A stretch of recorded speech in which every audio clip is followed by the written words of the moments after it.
우리 말씀 한 구절 읽고 시작하도록 하겠습니다. 우리 야고보서 1장 19절 말씀입니다.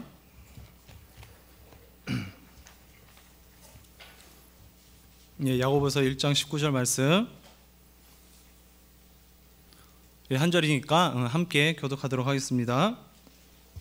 내 사랑하는 형제들아, 너희가 알지니 사람마다 듣기는 속히하고 말하기는 더디하여 성내기도 더디하라. 아멘. 오늘 또 특별히 우리 방학 기간을 맞이하여 하나님이 보여주신 행복한 부부 생활 플러스라는 교재로 함께 시간 가집니다. 귀한 시간을 통해서 부부가 회복되고 관계가 회복되는 은혜로운 시간 되길 소망합니다.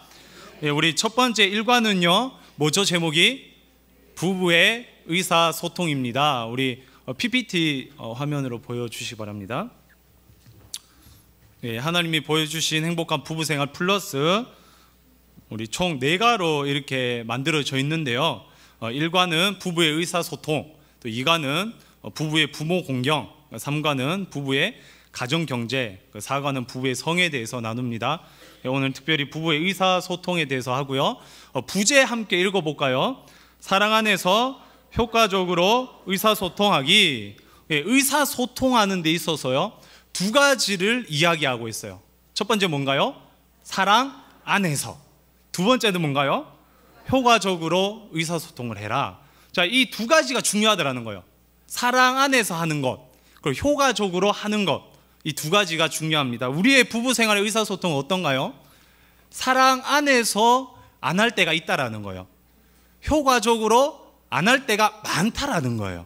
그러니까 부제가 사랑 안에서 효과적으로 어떻게 할 것인가, 오늘 수업을 통해서 다 알고 집에 갔으면 좋겠습니다. 저도 알고 집에 갔으면 좋겠네요. 꺼져버렸네요. 제가 잘못 눌렀습니다. 우리 다음 장 넘겨서요, 서론. 서론 함께 읽어보도록 하겠습니다. 결혼식을 하고 오래지 않아 부부들은 종종 대화에 어려움을 느낀다. 어떤 이들은 침묵 뒤에 숨고, 어떤 이들은 분노를 터뜨리며, 어떤 이들은 듣지 못한다. 결혼 생활에서 의미 있는 대화를 나누기 위한 마음의 준비를 하는 법을 배워야 한다. 결혼 생활에서 마지막 문장을 보면요, 결혼 생활에서 의미 있는 대화를 나누기 위한 마음의 준비를 해야 된대요. 그거를 배워야 된대요. 그러니까 우리의 의사소통이 어떻다고 하나요? 어떤 이들은 침묵 뒤에 숨는다. 첫 번째는 침묵 뒤에 숨는 사람들이 있어요. 화가 나거나 해결돼야 되는 문제가 있는데 침묵 뒤에 숨어버리는 거예요. 말을 안 하고 입을 닫아버리고. 두 번째는요, 분노를 터뜨리는 거예요. 잘못된 의사표현 방식 때문에 분노를 터뜨리는 그런 사람이 있다고 합니다. 세 번째는요, 듣지 못한대요. 자기 말만 하는 거예요. 간혹 이런 사람들도 있죠, 그죠? 몇 분이 고개를 끄덕끄덕거리시는, 이렇게 세 유형이 있어요. 그런데 마음의 준비를 하는 법을 배워야 된다고 이 책에서 말씀하고 있어요. 그러면 18페이지 넘어가서요, 우리 책이 쓰신 분들은 18페이지 넘어가서 여기에 자기 점검이라는 게 있습니다. 그러니까 우리 가정에, 그리고 나의 의사소통은 몇 점인가, 과연 몇 점인가 한번 살펴볼게요. 결혼 생활에서 의미 있는 대화를 나눌 때 성공과 실패를 좌우하는 핵심은 바로 태도에 있다. 이 평가를 통해 당신이 결혼 생활에서 대화라는 과제를 얼마나 잘 해내고 있는지를 알아보라. 명심할 것은 결혼 생활의 큰 그림을 바라보면서 평가 결과를 받아들여야 한다는 것이다. 그러니까 내가 점수가 낮아도 그를 받아들여야 된다는 거예요. 그러면 당신이 배우자와 건강한 대화를 나누기 위해 할 수 있는 일을 찾아낼 마음의 준비가 더 잘 될 것이다. 부부들이요, 결혼 생활에서 건강한 대화를 즐기고 있는가? 즐기고 계시나요? 아내와 남편과 대화를 할 때 즐겁나요? 주여. 즐거워야 되는 거예요. 오늘 세미나를 통해서 즐거워지길 소망합니다. 한번 우리 A부터 H까지 총 8문항이 있는데요, 1점부터 7점까지 줄 수 있어요. 7점이 높은 점수입니다. 그래서 A 읽어보시고 1점부터 7점까지 한번 매겨보세요. 그래서 A 질문에는 내가 몇 점인지, B 질문에 내가 몇 점인지, 우리 책 없으신 분들은 옆에 있는 분들이랑 같이 이제 나눠보셔서 한번 적어보시기 바랍니다. 예, 시간 드릴게요.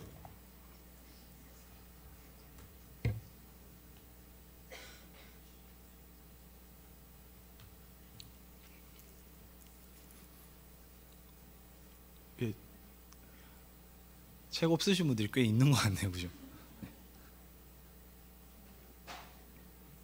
네, 없으신 분들은 그냥 가만히 침묵하시면 됩니다.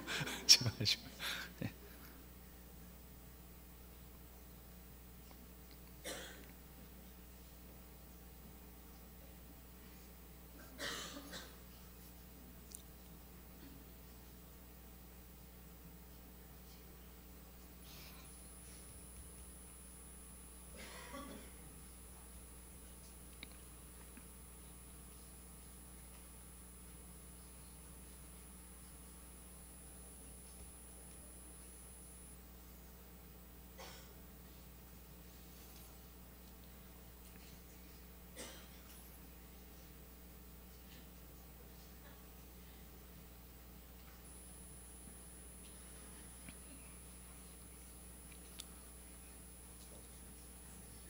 자, 점수를 다 하고 더하시면 돼요. 더하시면 8점부터 56점까지 다양하게 점수가 나올 겁니다.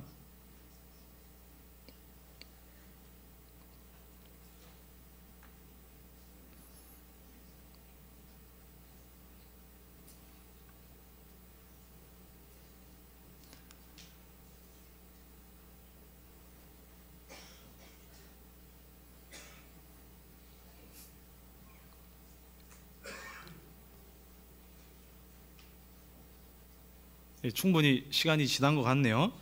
우리 내 점수는 8점에서 17점이다. 손 한번. 8점은 다 1점 줬을 때 8점이 나오는 거죠, 그죠?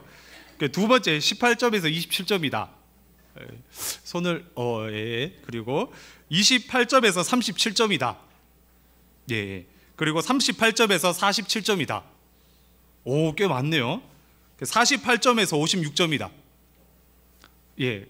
나가시면 됩니다. 들으실 필요가 없으세요. 우리 담임 목사님 높으신 점수를 받으셨습니다. 자, 우리 저번에 한번 담임 목사님 설교 시간에 수미양가의 뜻에 대해서 얘기를 했죠. 우리 8점에서 17점 나오시면요, 가능성이 있다는 거예요. 그리고 두 번째는 우리 양, 좋다는 겁니다. 그 다음에 뭐 이렇게 제일 뛰어날 수, 예, 그렇죠. 그래서 우리가 점수가 가망성이 있다라는 거, 우리가 점수를 올릴 수 있다라는 거, 그렇게 봤으면 좋겠어요.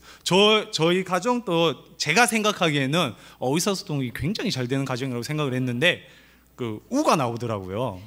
우가 나서 이거 분발을 해야겠다 생각을 했습니다. 예, 의사소통의 기초 넘어가서요. 의사소통이란, 의사소통에 대해서 배우려면 의사소통이 뭔지 알아야 되겠죠. 의사를 소통하는 게 의사소통이에요, 그죠? 의사가 뭔가요? 되게 중요한 겁니다. 이것만 알고 가도 돼요. 의사가 뭔가요? 단순히 대화가 아니에요. 의사의 뜻의 생각사예요. 뜻과 생각, 나의 뜻과 나의 생각을 소통하는 게 의사소통이에요. 단순히 말이 아니라 말 저변에 깔려져 있는 나의 생각과 나의 뜻을 소통하는 게 의사소통이에요. 그래서 의사소통이란 말한 사람이 의도한 뜻을 정확히 이해하는 것, 의도한 뜻을 정확히 이해하는 게 의사소통이 잘 되는 거예요. 단순히 말을 이해하는 게 아니라 그 단어 그 자체로 받아들이는 것이 아니라 그 의도를 정확하게 이해할 때 의사소통이 잘 된다라고 표현하는 거예요. 자, 의사소통에는요 3가지 요소가 있습니다. 언어, 소리, 억양, 속도, 비언어적 요소. 많이 들어보셨을 거예요. 가장 의사소통에서 가장 많이 좌우하는 게 뭘까요? 처음 들어보셨군요. 자, 가장 좌우하지 않는 게 바로 언어예요. 7%. 그리고 소리, 억양, 속도가 그 다음. 그리고 비언어적 요소가 55%라고 설명합니다. 여보, 지금 몇 시야? 어떤 느낌인가요? 여보, 지금 몇 시야? 출근 시간이 돼서 뭐 몇 시인지 물어보는, 잠결에 몇 시인지 물어보는, 여보, 지금 몇 시야? 이건 뭐 어떨까요? 늦어서, 그죠? 늦어서 화내서, 이런 똑같은 언어인데요, 소리, 억양, 속도에 따라 달라진다라는 거예요. 제가 가끔씩 이렇게 신방을 하다 보면요, 성도님들 중에 이렇게 팔짱을 끼고 등에 붙이고 계신 분들이 계세요. 이런 분들은 어떤가요? 비언어적으로 아직 마음이 열려있지 않았다라는 거예요. 이런 경우에 어떻게 돼요? 이런 사람과 대화를 하려면 어떻게 돼요? 어떻게 해야 될까요? 제가 먼저 이렇게 다가가야 돼요. 책상에 팔을 올리면서 이렇게 더 집중을 해야 됩니다. 예, 비언어적 요소가 참 중요하다라는 거예요. 똑같은 말을 하더라도요, 우리는 소리, 억양, 속도를 통해서 그 언어를 해석하고, 비언어적인 요소를 통해서 그 사람의 생각과 뜻을, 의사를 알 수 있어요. 그런데 우리는 어떤가요? 우리는요, 언어에만 신경을 써요. 나 괜찮아. 나 밥 안 먹어도 괜찮아. 괜찮아. 진짜 괜찮은 거예요? 아니죠. 근데 언어에만 신경 쓰지 말고 우리는 소리, 억양, 속도, 비언어적인 요소에 집중할 수 있어야 돼요. 그리고 그것을 우리가 표현할 수 있어야 돼요. 자, 그래서 이 세 가지 요소를 통해 자신의 뜻과 생각을 전달한다라는 겁니다. 근데 이 언어, 소리, 억양, 속도, 비언어적 요소로 우리는 전달을 하는데 상대방은 뭐만 듣게 돼요? 언어만 듣게 돼요. 그래서 의사소통에 문제가 생기는 겁니다. 반대로 상대방이 언어로만 말하고 있는데 소리, 억양, 속도, 비언어적인 요소로 우리에게 메시지를 보내고 있어요. 팔짱이 이렇게 낀다든지, 뭐 불안해서 손을 떤다든지, 반응을 보이고 있어요. 이거를 파악하지 못하면요, 그 사람의 그 의사를 알 수가 없어요. 이것을 우리가 예민하게 바라보는 게 의사소통이라는 것입니다. 자, 의사소통의 수단이 되는 말, 성경에서 말에 대해서 묘사가 나오는데요, 첫 번째 말과 재갈이에요. 말을 몰 때 뭐가 있어야 돼요? 재갈이 있죠. 말을 볼 때 재갈이 있어요. 우리의 의사를 이끌어 가는 데는 말이 필요하다라는 말입니다. 예, 말이 필요합니다. 그리고 배와 키, 배를 움직이는 것이 뭐예요? 키예요. 우리의 의사를 움직이는 것이 말이라는 거예요. 그리고 세 번째, 자랑하는 혀. 이와 같이 혀도 작은 지체로 돼 큰 것을 자랑하는 도다. 이 부분을 세 번역으로 봤어요. 우리 같이 한번 읽어볼까요? 혀도 몸의 작은 지체이지만 엄청난 일을 할 수 있다고 자랑을 합니다. 이 말이란 게요, 엄청난 일을 할 수 있다라는 거예요. 마음이 상한 사람에게 그 위로의 말을 전할 수 있고, 아무렇지도 않는 사람에게 화병나게 할 수도 있는, 그것이 바로 말이라는 거예요. 자, 그리고 불같은 혀, 온몸을 더럽히고 삶의 수레바퀴를 불사르는 것이 바로 말이라는 거예요. 그리고 의사소통이라는 겁니다. 그리고 죽이고 살리는 혀, 우리 이 말씀 한번 읽어볼까요? 죽고 사는 것이 혀의 힘에 달렸나니 혀를 쓰기 좋아하는 자는 혀의 열매를 먹으리라. 아멘. 죽고 사는 것이 어디에 달려있다고요? 혀의 힘에 달려있다, 이렇게 얘기하셨어요. 말 한마디로 천냥 빚을 갚을 수도 있고요, 말 한마디로 빚쟁이가 될 수도 있는 거예요. 이렇게 말이 그만큼 중요하고 큰 일을 할 수 있다는 겁니다. 그리고 검 같은 혀, 다른 사람에게 상처를 줄 수 있는 것도 말입니다. 이렇게 의사소통, 말, 이것이 바로 너무 중요하고 우리의 삶의 현장에서요, 이 서로의 그 생각과 그 대화를 할 때, 특히 부부 관계에서 의사소통이 참 중요하다라는 것을 성경이 말씀해 주고 있는 거예요. 자, 두 번째로 이 말의 특성. 그렇다면 말의 특성이 뭘까요? 첫 번째, 초월성. 따라해 볼까요? 초월성. 이 말이 어떤 말이냐면요, 말 자체가 아니라 뛰어넘는 그 의미가 있다라는 거예요. 아까 얘기했듯이 나 괜찮아 라고 하는데 괜찮지 않은, 너 지금 몇 시야? 몇 시인지 물어보는 것이 아닌, 왜 이래 늦었어라고 그 의미를 담고 있는, 말 그 자체가 아닌 더 큰 의미가 있는 것이 바로 말이라는 거예요. 그리고 두 번째, 필요성. 말이 이렇게 중요하니까 말을 안 하면 되나요? 안 되죠. 말을 해야 되죠. 말이 필요하다라는 거예요. 말을 통해서 빚을 갚기도 하고 말을 통해서 상처가 회복되기도 한다라는 거예요. 이렇게 말은 그 자체가 아닌 뛰어넘는 의미가 있고 이것을 잘 사용할 때 관계가 더 좋아진다라고 이야기하고 있는 것입니다. 자, 그래서 의사소통의 기초 정리를 하면요, 의사소통은 언어 그 이상이다. 우리 함께 읽어볼까요? 의사소통은 언어 그 이상이다. 그래서 우리가 부부간에 대화할 때 혹은 성도들과 대화할 때, 사람들과 대화할 때 언어 그 이상이라는 것을 기억하고 있어야 돼요. 그래서 비언어적 메시지, 소리, 억양 이런 것들을 통해서 이 사람이 어떤 말을 해주고 있나, 사랑하는 나의 아내가, 사랑하는 나의 남편이, 사랑하는 나의 자녀들이 어떤 말을 하고 있는가, 이것을 볼 수 있어야 되는 거예요.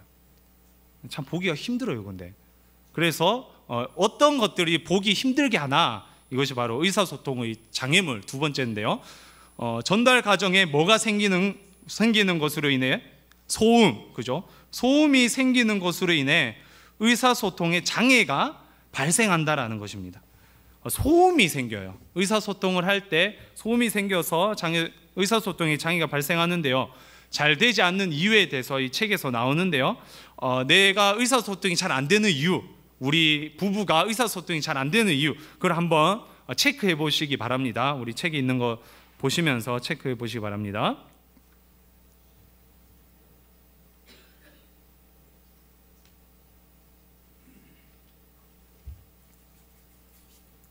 어떤 내용이죠? 가치관의 차이, 두 문화의 차이, 친무, 과장, 논쟁, 지나치게 바쁜 생활, 신앙의 차이, 비난, 너무 말이 많거나 감정이 폭발하며, 말하면 화부터 내고 신뢰가 상실되거나 용서해 주지 않을 때, 혹은 기타 이유로 의사소통이 잘 되지 않을 때가 있다라는 거예요.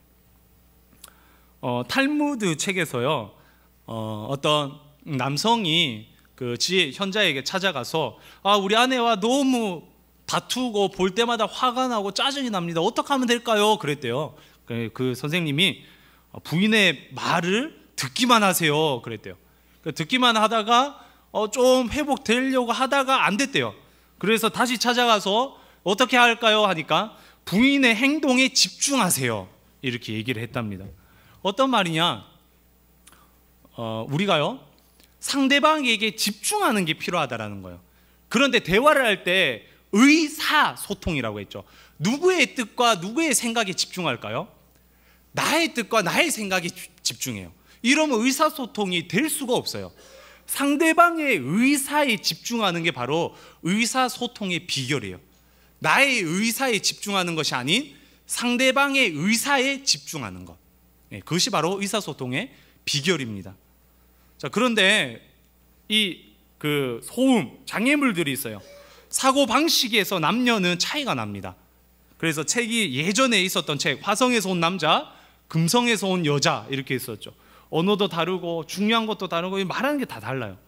자, 우리 남자 파트는 남성들이 읽고요, 여자 파트는 여성들이 읽고 한 개씩 한번 읽어보도록 하겠습니다. 남성, 논리적, 추리, 사고력. 여성, 남자, 지식, 지혜. 여자, 남자, 사회적 관점의 판단. 여자, 남자, 원칙적, 추상적, 철학적.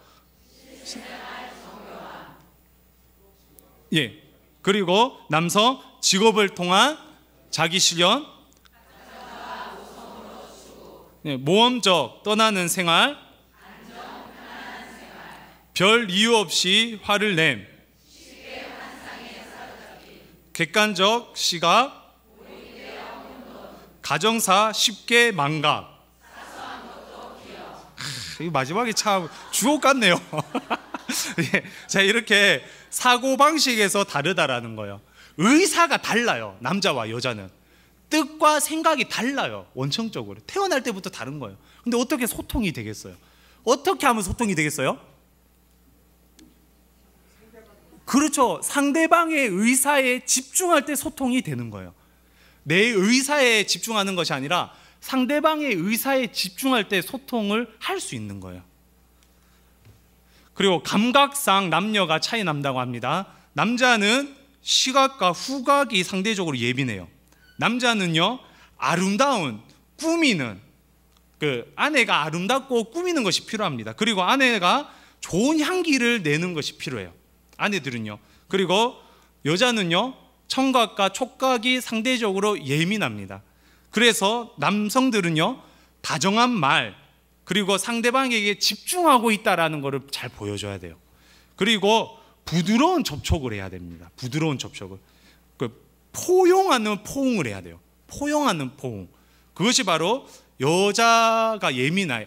여자를, 아내를 더 사랑할 수 있는 방법이라고 해요.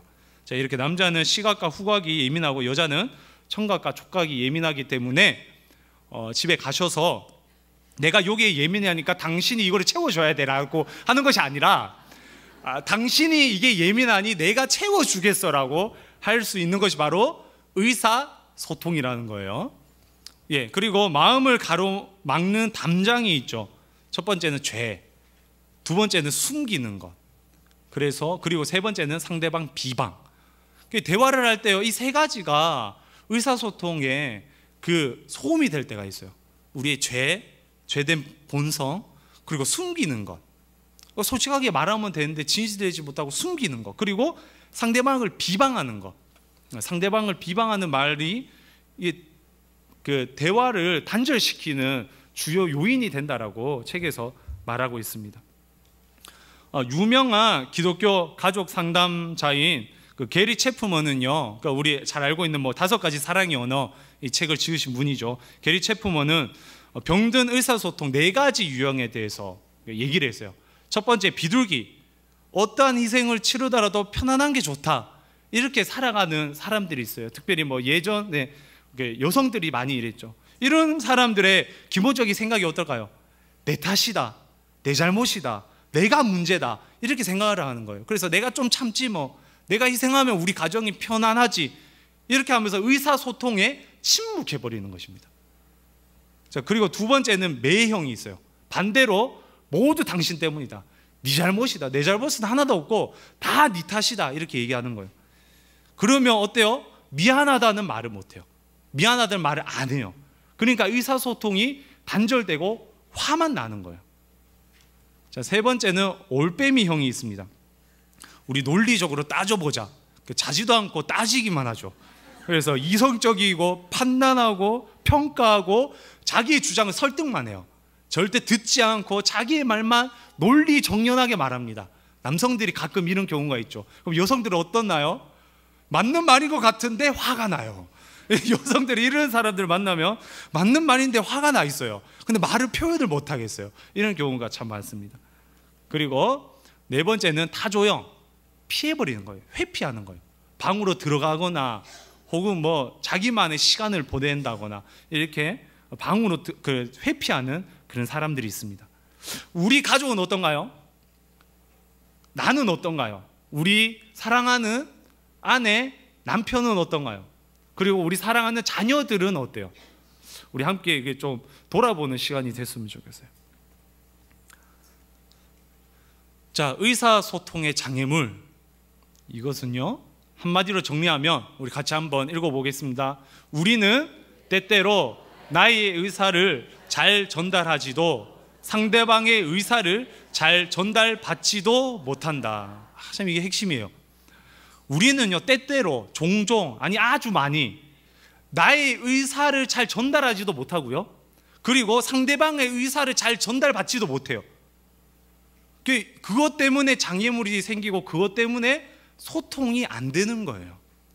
어떻게 해야 돼요? 세 번째가 이렇게 끝나면 안 되겠죠, 그죠? 세 번째, 성경이 말하는 의사소통, 우리 어떻게 하면 해결되는지 함께 보도록 합시다. 성경적인 의사소통의 원리, 우리 함께 말씀 읽어볼까요? 내 사랑하는 형제들아, 너희가 알지니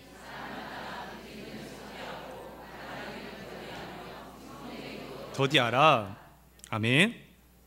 자, 첫 번째, 속히 듣는다, 그죠? 듣기는 속히 하고 빨리 집중해서 듣는다라는 거예요. 우리가 상대방이 말할 때요, 다른 생각을 할 때가 있죠. 무엇인가가 할 때가 있죠. 전화 통화를 하면서도 뭔가를 할 때가 있어요. 그런데 거기에 집중하는 게 아니라 속히 들어야 돼요. 우리 아내가, 우리 남편이 화를 내고 있어요. 속히 들어야 돼요. 내가 하던 일을 내려놓고 속히 다가가서 들을 수 있어야 돼요. 우리 목원들이 힘들어하고 있어요. 내가 하던 것을 내려놓고 속히 들으러 가야 돼요. 속히 듣는 것이 중요합니다. 그리고 두 번째, 천천히 말한다.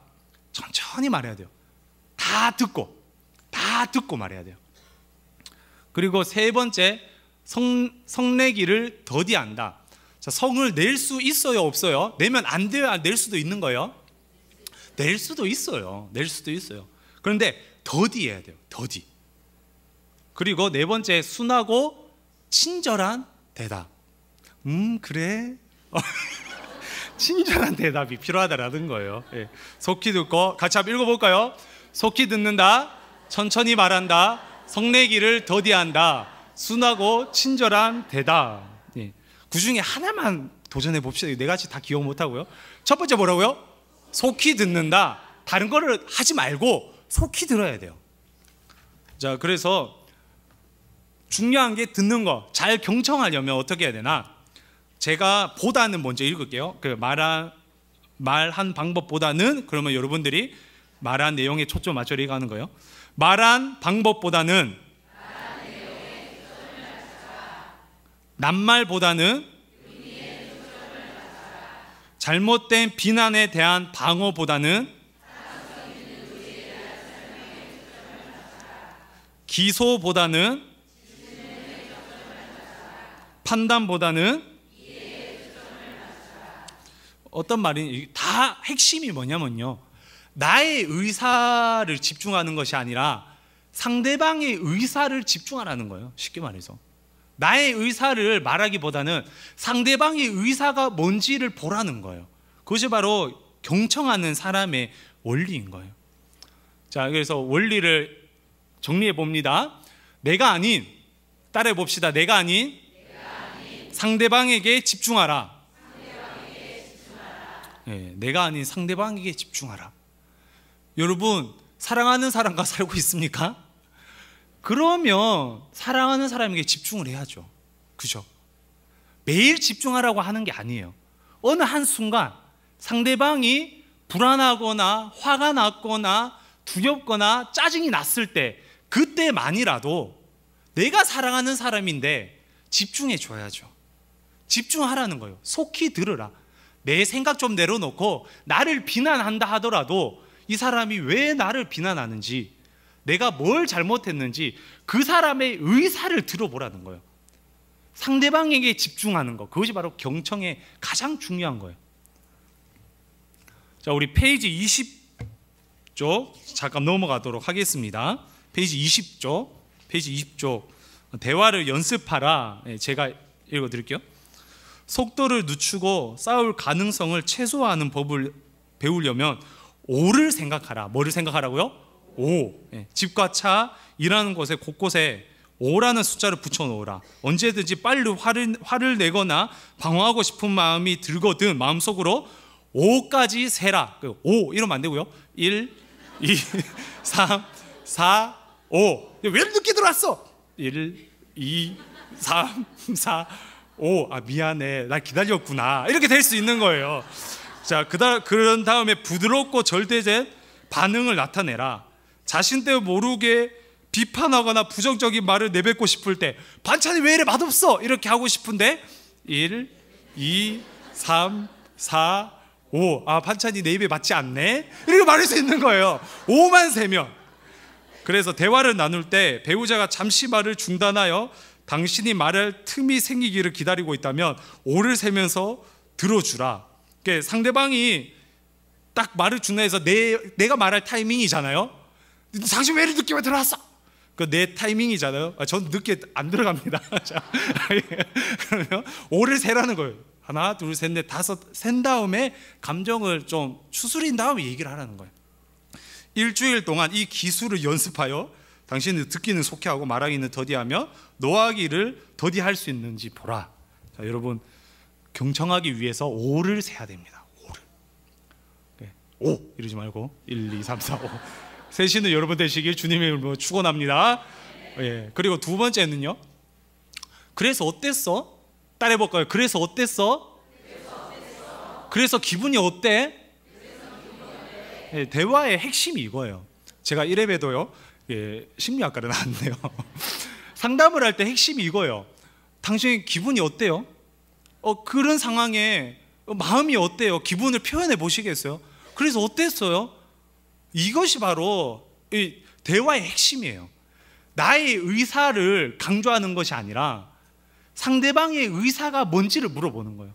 그래서 어땠어? 그래서 기분이 어땠어? 나 회사에서 이런 일이 있었고 저런 일이 있었고 이런 일이 있었어. 그래서 어땠어? 되게 속상하고 힘들었어. 힘들었구나. 상대방, 나에게 가장 소중한 그 사람이 어땠는지 물어봐 주자고요. 그것이 바로 대화의 핵심이에요. 내가 어땠는지 말하지 말고 상대방이 어땠는지 물어보자고요. 그래, 집에 가셔서 오늘 교회에서 배웠는데 기분을 알아주란다. 당신 기분을 알아줘야 돼 이러지 말고요. 내가 먼저 하라는 거예요. 내가 먼저 당신 기분이 어땠어? 당신 오늘 하루 힘들었지? 어땠어? 이 시간을 가지면 우리가 회복될 줄 믿습니다. 두 번째, 성경적인 의사소통의 내용. 너무 말씀이 길지만 우리 함께 읽어보도록 할게요. 한 절씩 읽겠습니다. 그런즉 거짓을 버리고, 제가 한 절, 여러분이 한 절, 이렇게 한 절씩 교독하겠습니다. 그런즉 거짓을 버리고 각각 그 이웃과 더불어 참된 것을 말하라. 이는 우리가 서로 지체가 됨이라.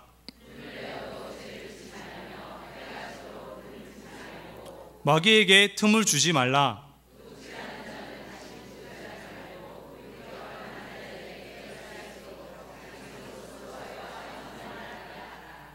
무릇 더러운 말은 너의 입 밖에도 내지 말고 오직 덕을 세우는데 소용되는 대로 선한 말을 하여 듣는 자들에게 은혜를 끼치게 하라.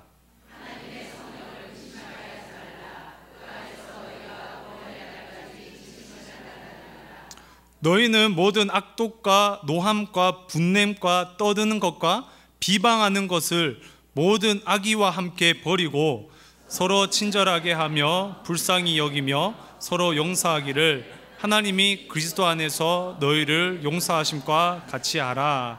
아멘. 자, 성경적인 의사소통의 내용 첫 번째는요, 진실을 말한다예요. 진실을 말한다. 그런즉 거짓을 버리고 각각 그 이웃과 더불어 참된 것을 말하라. 진실을 말하는 것. 화가 나면요, 나 화났어. 진실을 말하는 거예요. 물건을 집어 던지는 것이 아니라 진실을 말하는 거예요. 나 화났어. 진실을 말하는 거예요. 기다렸으면요, 짜증내는 것이 아니라 나 당신 기다렸어. 진실을 말하는 거예요. 의사소통은요, 얘기했죠? 언어가 몇 프로라고요? 7%. 나머지 93%는요 언어가 아닌 다른 것으로 이루어져 있어요. 근데 이거를 우리가 언어로 표현할 수 있어야 돼요. 언어로 표현하는 게 나의 의사를 잘 표현할 수 있는 방법이에요. 제가 화가 났으면 나 화났어. 얼굴에 뭐 속상함이 드러나는 게 아니라 나 속상했어. 이렇게 진실을 말하는 것. 그것이 바로 성경적인 의사소통이라는 겁니다. 그러기 위해선 나의 의사를 알 수 있어야 돼요. 나의 기분이 어떤지, 내가 생각하고 내가 원하는 게 뭔지, 내가 상대방에게 원하는 게 뭔지 그것을 파악할 수 있어야 돼요. 자, 두 번째는요, 절제를 유지한다. 우리 남성들만 말씀을 읽어보겠습니다. 분을 내어도 죄를 짓지 말며 해가 지도록 분을 품지 말고 마귀에게 틈을 주지 말라. 아멘. 절제를 유지해야 됩니다. 특별히 우리 남성들 절제를 유지해야 돼요. 절제를 유지하는 게 필요합니다. 그래서 첫 번째, 분을 내라. 이상하죠? 분을 내는데 죄를 짓지 마라.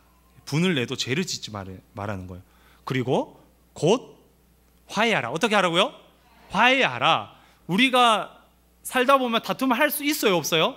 있어요. 왜 다툼을 할까요? 의사가 달라서. 의사소통을 따지면요, 의사가 달라서 다툼을 하는 거예요. 그러면 의사를 하나로 모을 수 있어야 됩니다. 그래서 의사를 하다 보면, 의사를 나누다 보면 다툼을 하지만 화해하는 것이 중요하다라는 거예요. 해결되지 않은 갈등은 고립을 초래하고요, 분방하지 말라. 그날 하루가 지나기 전에 풀으라는 거예요. 우리 담임 목사님도 자주 말씀하시는데요. 그 밤에 풀으라는 거예요. 그래서 우리 고린도전서 7장 5절 말씀 함께 읽어보도록 하겠습니다. 서로 분방하지 말라.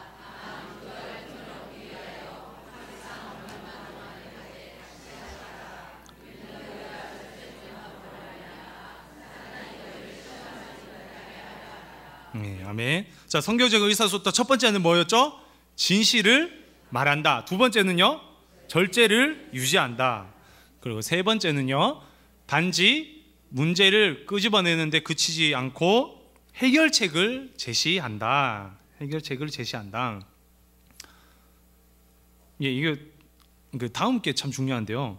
대안이 없는 부정적인 발언을 하지 마라.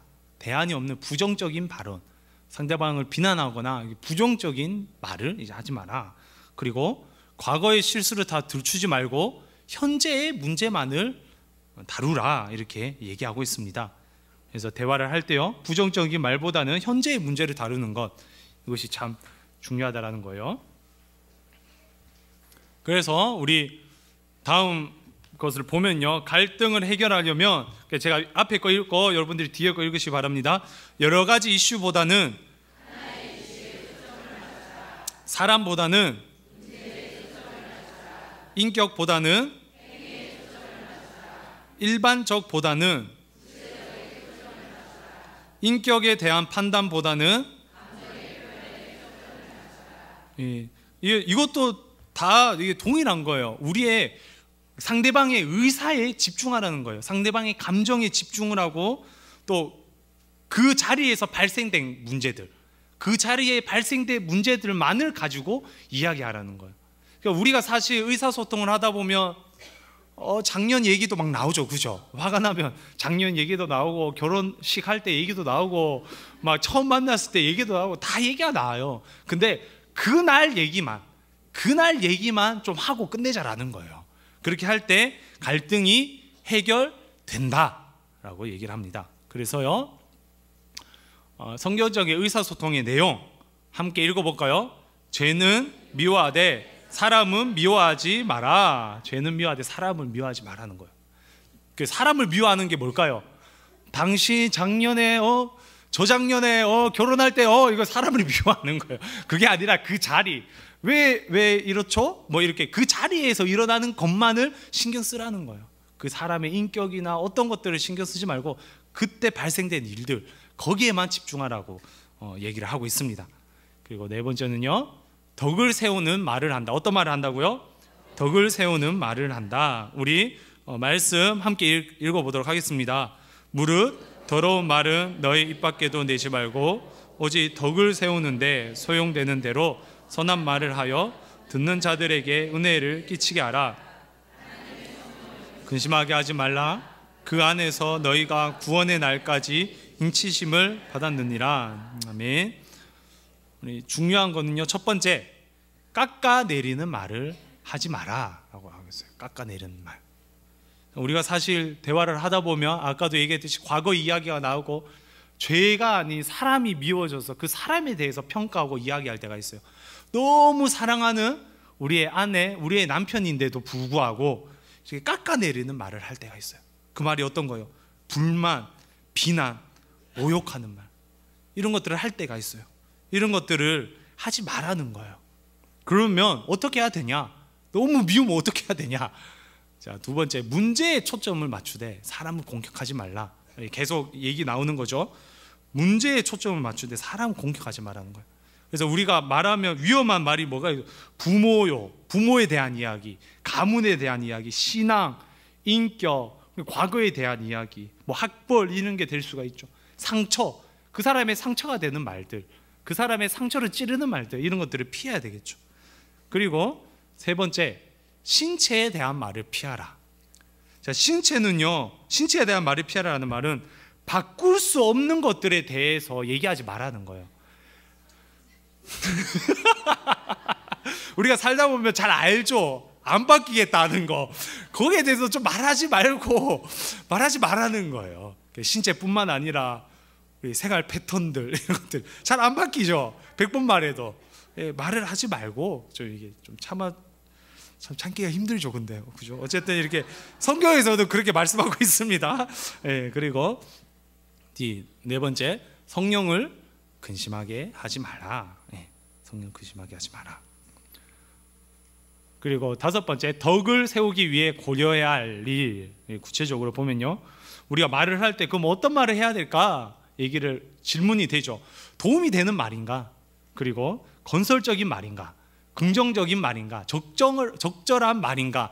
이것을 우리가 말할 때 계속 생각을 해야 되는 거예요. 그래서 우리 말씀 같이 한번 읽어볼까요?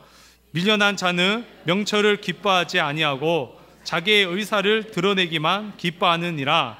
사연을 듣기 전에 대답하는 자는 미련하여 욕을 당하느니라. 아멘. 자, 계속 얘기하고 있죠. 상대방의 의사를 먼저 들어야 돼요. 상대방의 의사를 먼저 들어야 돼요. 속히 들어야 돼요. 그냥 듣는 것이 아니라 속히 들어야 돼요. 그래서 다 듣고 말하자. 따라해 볼까요? 다 듣고 말하자. 다 듣고 말하자. 근데 누가 들어야 될까요? 내가 들어야 돼요. 그럼 내가 화낼 때 어떻게 돼요? 상대방이 들어줘야죠. 자, 이게 이 대화는요, 제가 생각하기에, 제가 생각은 아니고 이제 어떤 책에서 봤는데요, 화난 사람이 먼저 말해야 돼요. 똑같은 일을 당했는데요, 더 화가 나는 사람이 있어요. 똑같은 상황에, 그죠? 그 사람의 말을 먼저 들어줘야 돼요. 그 상황에서 남편이 화가 났어요. 그럼 아내는 들어줘야 돼요. 다 듣고 말해야 돼요. 반대로 남편이 화가 났어요. 그럼 아내는 다 듣고 말해야 돼요. 그래서 먼저 화내면 안 됩니다. 먼저 화내면 안 되는데, 화낸 사람의 이야기를 먼저, 감정의 요동이 있는 사람의 이야기를 먼저 들어줘야 돼요. 자, 그리고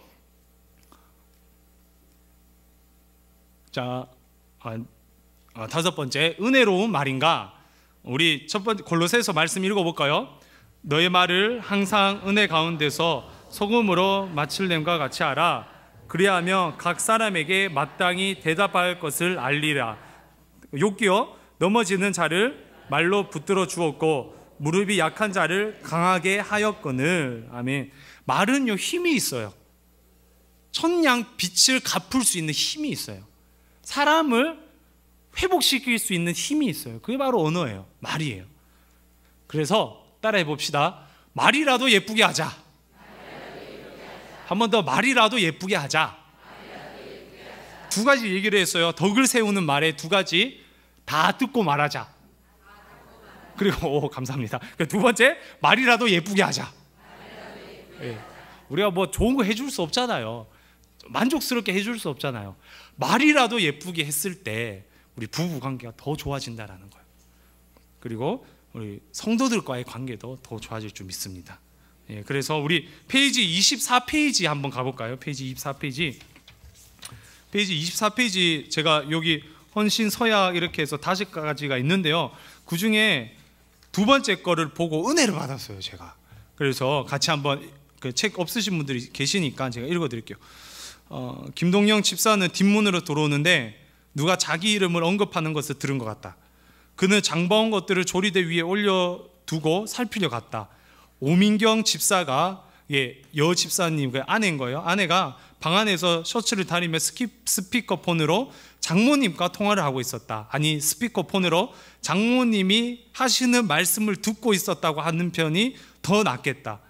그 남자 집사님은 여자 집사님을 보더니 손가락을 자기 입술에 댔다. 이렇게 한 거죠. 이렇게 한 거죠. 그 여자 집사님이 지금 그 엄마랑 통화하니까 조용히 해, 이렇게 한 거죠. 자신이 대화의 주제 중 하나라는 것을 알고 그는 엿듣기로 했다. 이게 남편이 엿듣는 거예요. 그 친정 어머님이 장모님이 이렇게 얘기하는 거예요. 그러니까 민석 어머마, 너는 몇 년 안에 두 아이를 대학에 보내야 할 텐데 김서방의 월급만을 어떻게 할 계획인지 도무지 알 수가 없구나. 상당히 자존심 상하죠, 남자들은요. 너희 부부 둘 다 답답해 죽겠다. 아무래도 내가 나가서 일을 할 때 내 아빠나 나를 찾아와서 도와달라고 할 것 같다. 불안한 거죠, 그죠? 나한테 돈 받아갈까 봐. 아니면 돈을 더 많이 벌기 위해 김서방이 더 나은 직장을 찾아내야 되겠지. 내 말을 듣고 있니? 장모님의 말투는 충고와 실망을 넘어 분노의 영역에 이르렀다. 제가 이렇게 너무 부드럽게 얘기했겠지만 엄청 세게 말씀하셨겠죠. 그랬더니 이 여자 집사님이 뭐라고 얘기하면요, 네, 듣고 있어요 엄마. 저한테 그리고 손주들한테 정말로 관심을 가져주시는 부모님이 계신 게 얼마나 기쁜지 엄마가 아셨으면 좋겠어요. 저한테는 정말 중요한 거예요 엄마. 이렇게 그 엄마의 의사를 정확하게 알고 그 의사에 정확하게 듣고 얘기를 해준 거예요. 엄마의 의사가 뭐였나요? 너희 남편 무능력해예요? 아니면 너희 불안해요? 불안해라는 거예요. 너 남편 직장 바꾸라고 해. 너 당장 이래. 이건가요? 아니면 너희 가정 보니까 되게 불안하다. 이거예요. 불안하다라는 거예요. 너희 가정이 내가 참 신경 쓰인다. 이런 말인 거예요. 그랬더니 여자 집사님이 너무 관심 가져줘서 고맙다고. 얼마나 엄마가 있어서 너무 기쁘다고 이렇게 말을 한 거예요. 그랬더니 너무 사이가 좋아지고 유순한 대답을 볼 수 있습니다. 그래서 보면요, 그는 고개를 흔들며 발꿈치를 들고 방에서 나와 토요일에 해야 할 허드렛 일을 했다. 나중에 그 여자 집사님에게 대화가 어떻게 끝나는지 물어봤대요. 아주 좋았어. 어머니의 불만을 아주 크고 부드러운 깃털 베개로 막아냈죠.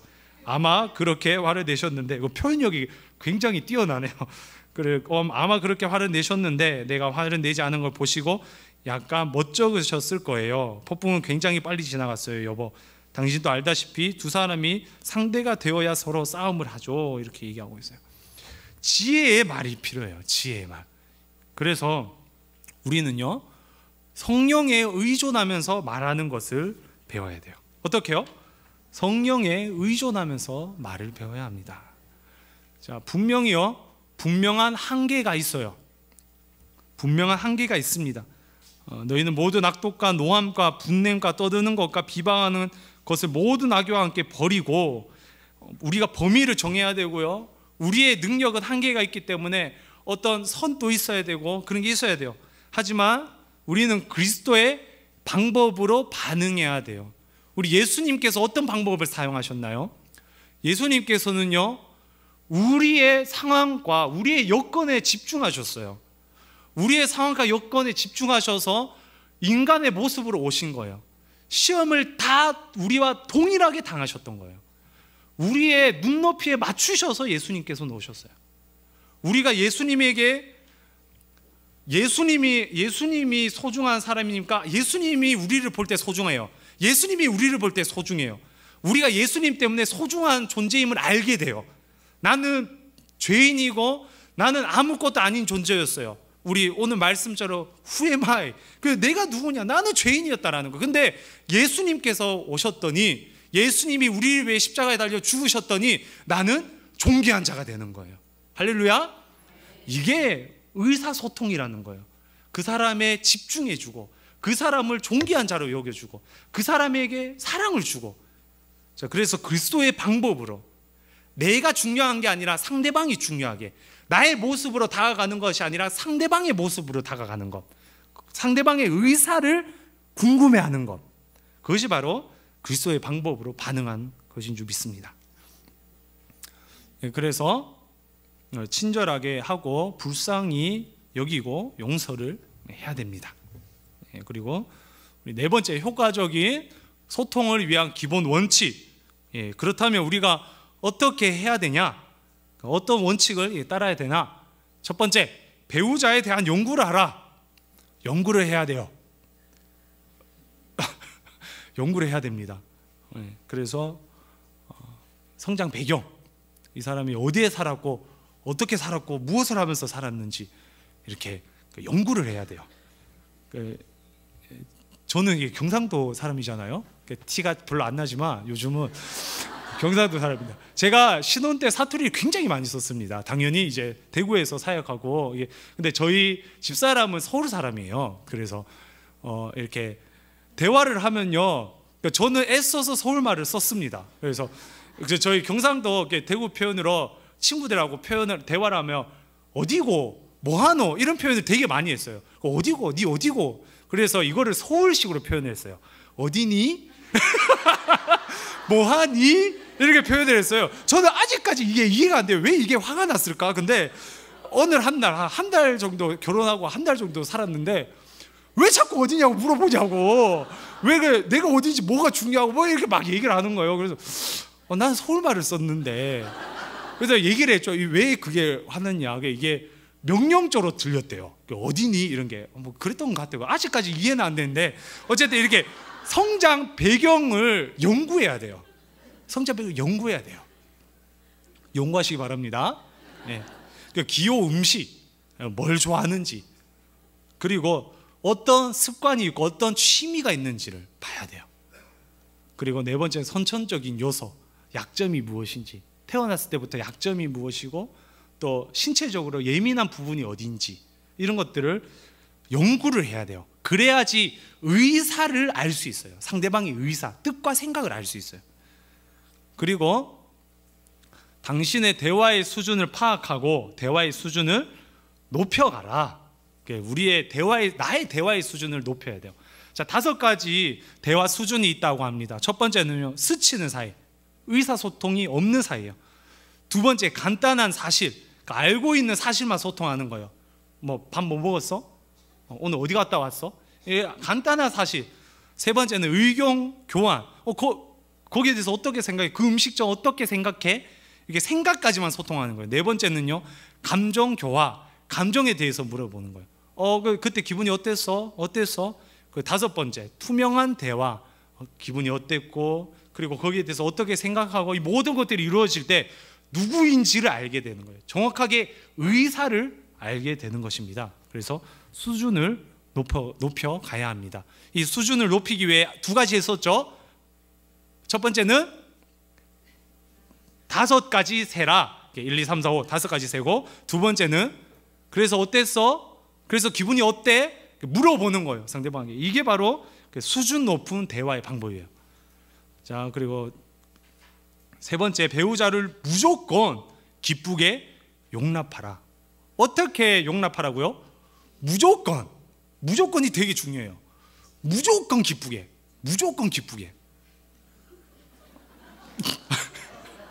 왜 웃으시죠? 잘 모르겠네요. 이 의사소통이 안 되면 웃어도 모릅니다. 자, 어쨌든 무조건적 존중이 필요해요. 부부 관계에는요. 자, 우리가 사실 삶을 살면요, 직장 생활에서, 사실 교회 안에서도 조건적 존중을 받아요. 조건적 존중이 어떤 건가요? 결과에 대해, 성과에 대해. 이렇게 했으니까 와, 너는 착하다. 야, 너 이렇게 잘했네. 대단해. 너 이렇게 잘했으니까 내가 맛있는 거 해줄게. 이런 조건적 존중을 받아요. 그런데 부부 관계는요, 그리고 그리스도와 우리 성도들과의 관계는요, 무조건적인 존중인 거예요. 자, 우리가 선에서 구원받았나요? 아니죠. 우리가 죄인 되었을 때 하나님께서는 우리를, 예수님 보내신 거예요. 무조건적으로 존중해 줬어요. 그런 말들이 뭐가 있을까요? 잘했어. 잘했다. 이게 아니라 잘했어. 여보, 나 운전하다가 차 박았어. 잘했어. 그래, 한번 갈 때 됐어. 이렇게 잘했어 해주는 거예요. 무조건적으로 존중해 주는 거예요. 저 두 번째 뭐예요? 언제나 난 네 편이야. 내가 차 사고 났는데 이렇게 내가 잘못 끼어들어서 박았어. 다친 데 없어? 언제나 난 너 편이야. 괜찮아. 이게 바로 무조건적 존중이라는 거예요. 어떤 행동을 해도 존중해 주는 거예요. 소중한 사람이기 때문에. 할렐루야. 네, 그리고 네 번째, 적합한 장소와 시간을 정해놓고 대화하라. 적합한 장소와 시간을 정해놓고 대화하라. 가장 좋은 거는요, 제가 생각하기에 가정예배예요. 가정예배를 할 때 일주일에 어떻게 지냈어? 일주일에 가장 기억에 남는 게 뭐야? 이렇게 물어보세요. 그래서 그때 대화를 하세요. 저도 어제 가정예배를 이제 가족들과의 약식으로 팥빙수 먹으면서 이렇게 들었는데요, 저희 아들한테 항상 물어봐요. 저희 아들이 5살입니다. 신우야, 일주일 동안 가장 기억에 남는 게 뭐야? 그걸 물어봐요. 그러면 혼자 막 말해요. 언제 했는 잘 몰라요. 어디 할머니 어쩌고 저쩌고 있었던 일도 아닌데 막 말해요. 그래도 그랬구나. 그래서 기뻤겠구나. 의미 있는 대화를 하는 그 시간을 만드는 거예요. 그래서 의미 있는 대화 시간을 가지자. 오늘 하루 어땠어? 자기 전에 오늘 하루 어땠어? 일주일 동안 한 주, 이번 한 주가 가장 좋았던 게 뭐야? 가장 감사한 게 뭐야? 의미 있는 시간을, 의미 있는 대화 시간을 가질 때 의사소통이 되는 거예요. 의사소통이. 그리고 다음에 마지막 일단 결정된 일에 대해서는 공동 책임을 지라. 우리는 하나, 가족은 하나죠. 둘이 아니에요. 하나예요. 그래서 공동 책임을 지는 거예요. 공동 책임. 상대방이 실수한 거는 누구 책임인 거예요? 내 책임인 거예요. 우리 책임인 거예요. 너의 책임이 아니 우리 책임이 되는 거예요. 상대방이 잘한 거는요, 내가 잘한 거예요. 우리가 잘한 거예요. 공동 책임을 지는 게 참 중요합니다. 그래서 우리 결론하기 전에 앞으로 좀 넘어가서 복습을 한번 해봅시다. 우리 자, 부부 의사소통, 부제가 사랑 안에서 효과적으로 의사소통하기. 사랑 안에서, 사랑은요 상대방에게 집중하는 겁니다. 의사에 집중하세요. 효과적으로 의미 있는 대화 시간을 만드세요. 의미 있는 대화 시간을. 그래서 의사소통은 언어 그 이상이라고 얘기를 했고요. 그래서 비언어적인 의사소통, 비언어적인 요소를 봐야 되고, 소리, 억양, 속도 이런 것도 보면서 말 자체로 받아들여서는 안 된다고 했습니다. 그리고 소음이 있다고 했어요. 소음을 해결하기 위해서, 장애물을 해결하기 위해서 배우자를 어떻게 해야 돼요? 연구해야 돼요. 그죠? 연구해야 돼요. 어디서 태어났는지, 엄마 아빠가 뭐 하셨는지, 또 학창 시절에 어땠는지, 이런 연구를 한번 해보세요. 그러면 상대방에게 더 쉽게 할 수 있을 겁니다. 그리고 두 가지 대화법이, 두 가지 상대방에게 집중하는 방법. 첫 번째 뭐라고요? 이게 5가지 세기. 그 두 번째는 그래서 어땠어? 그래서 기분이 어때? 물어봐 주는 거. 상대방에게 집중하는 거. 그런 것들이 필요하다고 했습니다. 그리고 경청했어요. 경청. 속히 들으라. 속히 듣는 거는 내 걸 내려놓고, 내가 하던 걸 내려놓고, 상대방이 화났다, 내가 하던 걸 내려놓고 속히 듣는 거예요. 집중해서 들어주는 거예요.